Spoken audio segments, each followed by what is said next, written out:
মধ্যপ্রাচ্যের যুদ্ধ বিশ্বজুড়ে তৈরি করে জ্বালানি তেলের সংকট। ফিলিং স্টেশনে যানবাহনের দীর্ঘ লাইন এখন দেশের প্রতিদিনের চিত্র।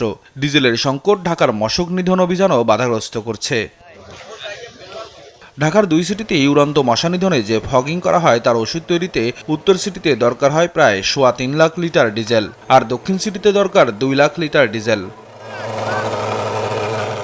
ঢাকা উত্তর সিটি কর্পোরেশন গেল 12 মার্চ ফগিংয়ের জন্য নতুন করে মেলাথিয়ান কিনতে 16.29 লাখ টাকার একটি কার্যাদেশ দেয়। ঠিকাদারি প্রতিষ্ঠান এমআর এন্টারপ্রাইজকে 3,60,000 লিটার মেলাথিয়ান সরবরাহ করতে হবে আগামী 11 মের মধ্যে।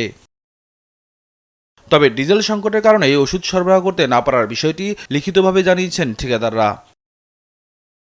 এ বিষয়ে 2 সিটির প্রশাসকরা জানান, ডিজেল সরবরাহের জন্য তারা বিপিসিকে চিঠি পাঠিয়েছে। সমস্যার সমাধান হয়ে গেছে বলেই দাবি তাদের। ডিজেল লাগে বা কি এটা সমাধান হয়ে গেছে, কোনো সমস্যা নেই। এটা আমাদের মাননীয় বিদ্যুৎ জ্বালানি মন্ত্রী ওনার সাথে কথা হয়েছে এবং কথা বলার সাথে সাথেই ওনারা ব্যবস্থা নিয়েছেন এবং এটা প্রবলেম সলভ। ভিগো ওয়্যার গার্ড প্রয়োজন মতো বাঁকানো যায়, অধিক চাপেও ভাঙে না। ভিগো। তবে এমন দাবি নাকচ করেছেন উত্তর সিটির ঠিকাদার মাহবুবুর রহমান। মুঠোফোনে তিনি বলেন, এখনও পর্যাপ্ত ডিজেল মিলছে না। বিপিসিকে চিঠি দেওয়ার পরও প্রয়োজনীয় ডিজেল সরবরাহ করছে না সংশ্লিষ্ট পাম্প।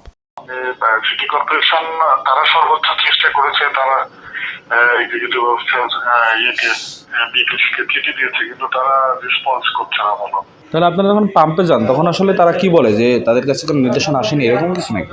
হ্যাঁ, এটাই কথা। খুলনার খালিশপুর মেঘনা পেট্রোলিয়াম থেকে ডিজেল সংগ্রহ করে ঠিকাদার এমআর এন্টারপ্রাইজ। প্রতিষ্ঠানটির চাওয়া অনুযায়ী ডিজেল সরবরাহের দাবি করে পাম্প কর্তৃপক্ষ। উনি যেদিন যেভাবে চাচ্ছেন সেইভাবে দিচ্ছি আমরা আমাদের লিমিটের মধ্যে, এবং ওনার সঙ্গে সমন্বয় করেই দিচ্ছি। এরকম সমস্যা হবে না। আর কীটতত্ত্ববিদরা বলছেন, ফগিং মশা নিধনে কোনো কার্যকর পদক্ষেপ নয়, আর ঠিকাদারের ডিজেল না পাওয়ার অভিযোগ নতুন কোনো অভিসন্ধি হতে পারে। এমন তো না ডিজেল বাংলাদেশে একদম নাই, তা না, হয়তো একটু দাম বেশি। সেই কন্ট্রাক্টর যে কন্ট্রাক্ট নিয়েছেন সে বাধ্য হচ্ছে সিটি কর্পোরেশনকে সার্ভ করতে, সেটা সার্ভ করবে। আর যদি কিছু প্রাইস অ্যাডজাস্টমেন্টের দরকার পড়ে সেটা সিটি কর্পোরেশনের সাথে কথা বলে যদি সম্ভব হয় সেটা করে নেবে। তার জন্য যে এটা আমি একটা অর্ডার পেয়েছি সাপ্লাই দিতে পারবো না, ব্যাপারটা এরকম হওয়ার উচিত না, বা আমি মনে করি না এটা হবে। সিটি কর্পোরেশনের ফগিং বন্ধ করে লার্ভিসাইড ধ্বংসের চেষ্টা করা উচিত বলেই মত দেন এ বিশেষজ্ঞ। নিয়াজ মোর্শেদ, দেশ টিভি, ঢাকা।